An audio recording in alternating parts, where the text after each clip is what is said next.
Akala ng iba, camping lang ang dala nito. Pero para sa akin, dala nito ang ginhawa ng may kuryente kahit nasa gitna ng kalikasan. Sa video na ito, susubukan natin ang Volix P300 kasama ang Solar SE100. Una, nagsaing tayo gamit ang rice cooker. Oo, tunay na kanin sa campsite. Walang kahoy, walang uling, mas mabilis at mas convenient.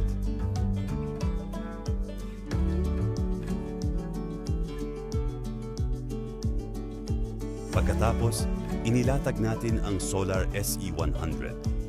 Habang ini-enjoy natin ang camping, unti-unti rin nitong nire-recharge ang power station gamit ang libreng enerhiya mula sa araw. Sulit para sa mahahabang camping trips. Bali, naka-solar po tayo ngayon sa all powers natin. Tapos, gamit natin ang rice cooker. Ito po yung 200 watts ang kain ng rice cooker.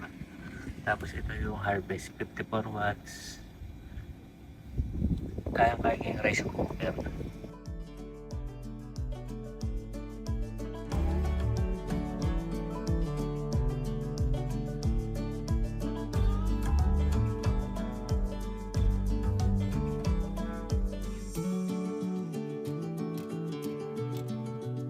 Nang dumilim na, oras naman para buksan ang ilaw.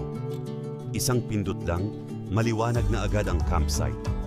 Mas ligtas, mas komportable, at mas masarap mag-relax kasama ang pamilya o mga kaibigan.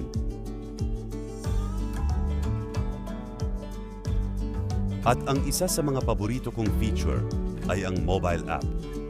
Dito, makikita mo ang battery percentage, input at output ng kuryente, at iba pang impormasyon.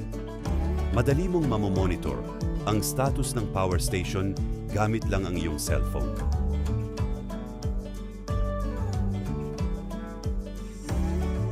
Kung mahilig ka sa camping, overlanding, road trips, o gusto mo lang ng maaasahang backup power sa bahay, magandang partner ang Volix P300 at Solar SE100.